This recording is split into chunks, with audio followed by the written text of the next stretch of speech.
Et salut à toi, chef d'entreprise, c'est David pour le blog businesscenter.fr et aujourd'hui on va parler de ce qui fait qu'un site internet est réussi ou pas. Alors juste avant, comme vous pouvez vraiment le voir, je suis dans le TGV en direction de Avignon pour voir ma famille, voir un client et aussi dans le cadre du Tour de France de mon business à 100%. Je vous rappelle que donc j'organise un Tour de France, j'organise des meet-up dans les plus grandes villes de France comme Lille, Marseille, Montpellier, Bordeaux, Toulouse, etc. Et c'est une occasion de se rencontrer pour parler de la performance de site internet, comment trouver plus de clients avec votre site internet. Et donc voilà, moi ça me claque, j'adore bouger comme ça et vous rencontrer et vraiment parler des thématiques qui vous concernent. Alors juste pour revenir donc au sujet du jour, qu'est-ce qui fait qu'un site internet finalement est vraiment réussi? Qu'est-ce qui fait que ça fonctionne? Qu'est-ce qui fait que votre site internet donne envie de rester dessus, etc. Bon, j'ai identifié en gros 4 points importants qui font que votre site internet va fonctionner. Le premier, c'est qu'il doit réellement communiquer à propos de votre projet. Donc de votre projet d'entreprise, de votre projet commercial, de votre projet personnel, etc. La deuxième chose, c'est qu'il doit communiquer une bonne image de marque, ce qu'on appelle le branding. L'image de marque, c'est réellement ce qui va aider vos visiteurs à déterminer si votre travail est pertinent ou pas, si vous valez la peine qu'on s'intéresse à vous ou pas, etc. Le troisième point, si vous êtes une entreprise de proximité, un commerce de proximité, si vous avez un cabinet local, que vous adressez à une clientèle très locale, dans ce cas-là, il vous faut très probablement accentuer la valeur du personal branding et donc identifier tous les éléments qui vous rattachent vraiment à votre région, à votre commune, aux acteurs locaux, etc. Et si au contraire vous êtes plutôt consultant, il faut s'attacher à vraiment mettre en œuvre tout ce qui est personal branding, tout ce qui fait que les gens vont vous choisir en tant que consultant. Donc qu'est-ce qui fait votre expertise, votre valeur, etc. Pour résumer, ces éléments-là, en fait, ça s'appelle la preuve sociale et la preuve d'autorité. Qu'est-ce qui fait que vous êtes crédible? Qu'est-ce qui fait qu'on va vous choisir? Qu'est-ce qui fait que finalement vous êtes meilleur que vos confrères? Un autre élément aussi qui fait qu'un site internet est réussi, et ça c'est déterminant en fait pour arriver à capter des clients, c'est tout simplement son tunnel de conversion et les appels à l'action pour faire entrer les visiteurs dans ce tunnel de conversion. Un tunnel de conversion, je vous rappelle, c'est un ensemble de pages qui font que le client arrive à tel point, vous allez l'inciter à aller à tel autre point, ensuite à telle autre page, à telle autre page, à telle autre page, donc à faire des paliers comme ça progressifs pour l'amener à acheter votre produit, à vous passer une commande pour réserver une table sur un restaurant, faire plein de choses comme ça qui font en fait que votre client, il va passer de prospect à client et de premier client à passer à client régulier et ainsi de suite. Le tunnel de conversion, donc voilà, c'est ces paliers et les appels à l'action, donc chaque étape, donc à chaque niveau du tunnel, ces appels à l'action, donc call to action en anglais, vont donc pousser votre visiteur, votre prospect, votre client à aller à l'étape suivante et ainsi de suite. Donc ça, d'une part, il faut que le site soit cohérent pour que votre visiteur reste. Je vous rappelle que vous avez 3 secondes pour le convaincre de rester sur votre site. Et ensuite, donc, vous appelez à l'action pour le faire rentrer dans le tunnel de conversion et d'autres appels à l'action pour le faire rester dans le tunnel de conversion. Ça, c'est vraiment le point majeur et très important à maîtriser sur n'importe quel site internet, peu importe ce que vous faites. Parce qu'un site internet, c'est toujours pour vendre quelque chose. Donc vendre votre personnalité, vendre un service, vendre un appel téléphonique, vendre un produit directement, vendre le téléchargement d'un document, etc. Évidemment, tous ces éléments-là sont possibles si vous avez une bonne technique. Ça ne s'invente pas. Pour maîtriser un tunnel de conversion, les appels à l'action, il faut que ce soit beau, il faut que ce soit élégant, il faut qu'il y ait un beau design. Et tout ça, finalement, ce qui fait que ça fonctionne, c'est la technique. C'est-à-dire qu'il n'y a pas de secret. Si vous voulez que votre bouton s'affiche au bon moment, avoir une pop-up au bon moment, si vous voulez que votre site soit rapide, si vous voulez que tout soit cohérent dans la structure, c'est la technique. Alors principalement, j'utilise moi les outils de WordPress, parce que WordPress est très facile en fait pour mes clients pour finalement faire en sorte qu'ils puissent le modifier à leur aise, facilement, sans trop de jargon technique, En règle générale, mes clients arrivent à prendre en main un site WordPress en l'espace d'une demi-journée. Donc c'est vraiment facile d'accès. WordPress, c'est facile d'accès. Ensuite, derrière ça, il y a une très grande ressource de plugins et de thèmes, ce qui rend finalement très accessible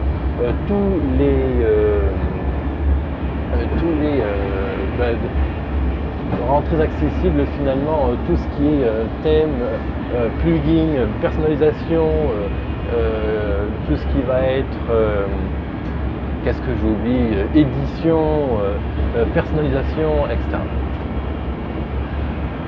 Qu'est-ce que je voulais ajouter? Oui, alors après, c'est vrai que très souvent, dans le scénario que je réalise pour mes clients, je personnalise moi-même. C'est-à-dire que je vais avec mes propres mains dans le système pour modifier et rendre le système plus performant, pour personnaliser les formulaires, pour personnaliser la capture des emails, etc. etc. Donc, c'est vrai que c'est subtil, c'est vrai que c'est technique, c'est vrai que ça demande du temps, mais au final, le vrai intérêt de tout ça, c'est la conversion. On fait des sites internet qui sont beaucoup plus rentables et beaucoup plus fonctionnels au niveau du tunnel de conversion.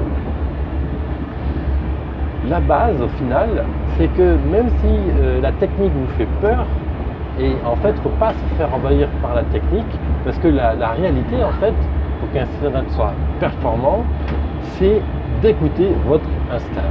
C'est-à-dire que vous êtes entrepreneur, vous avez un certain nombre d'années d'expérience dans votre domaine, vous avez des clients potentiels, vous avez des clients potentiels qui vous disent non, votre offre ne m'intéresse pas, et c'est exactement ça qu'il faut écouter, parce que c'est ça qu'il faut reproduire sur Internet.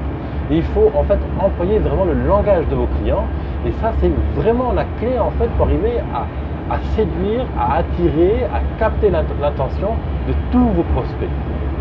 Vos clients utilisent tel langage, employez le même langage sur le site internet. Vos clients aiment telle ou telle chose, employez la même chose sur le site internet. Je vais donner un exemple grossier. Vos clients adorent le rose, utilisez le rose sur votre site internet. Un autre point, c'est inutile de réinventer la roue de manière systématique. Beaucoup de gens, en voulant créer leur site internet, partent de zéro. Partent de zéro dans le sens, ils veulent tout développer, ils veulent tout maîtriser, etc. Ça ne sert à rien, ça va vous coûter une énergie énorme. Si vous passez par un prestataire, ça va vous coûter très cher. Si vous voulez maîtriser de A à Z tout le tunnel de conversion avec toutes les petites subtilités que ça implique, ça va vous demander énormément de temps et finalement votre site ne sera jamais prêt, ne sera jamais fonctionnel. Alors que le but c'est quoi? C'est de faire site internet rapidement, de mettre en ligne rapidement pour le tester. Et au fur et à mesure qu'on va le tester, vous allez l'améliorer, vous allez changer les textes, changer les images, jusqu'à améliorer et optimiser sa performance. Ça ne sert à rien de passer 6 mois à développer un site internet pour au final se rendre compte qu'après 3 jours de publication, il ne marche pas, les clients ne restent pas dessus, que les clients ne comprennent pas ce que vous avez voulu communiquer, etc. Donc, faites une base de site internet en 4 jours, publiez-le et construisez-le étape par étape. En fait, voilà, ce que j'allais vous dire, c'est que ça ne sert à rien de viser le parfait. Et ça, c'est très difficile c'est contre-instinctif en fait, c'est contre l'instinct, c'est pas naturel. On veut toujours faire quelque chose de parfait. C'est comme quand on a des invités, on veut un dîner parfait, hein, voilà. Mais la réalité, c'est que ça ne marche jamais comme ça. Donc du coup, viser le parfait, viser la perfection, c'est bien pour perfectionner, pour améliorer le système, mais ça se fait après avoir publié, toujours après avoir publié une base. C'est-à-dire que là, par exemple, quand vous parlez d'un cas client, l'entreprise Out of Tech, créée par Amaury Kelfi à Aix-en-Provence. Donc, qu'est-ce qu'on a fait? C'est qu'en novembre, on a créé son site internet, environ une dizaine de pages. Là, en ce moment, je suis en train de finaliser le design et le plus vite possible, normalement, on va publier pour tester, vérifier la performance, vérifier mes concepts en termes de tunnel de conversion et de tractation du prospect vers client. Les deux clés finalement pour résumer, c'est la cohérence et la pertinence.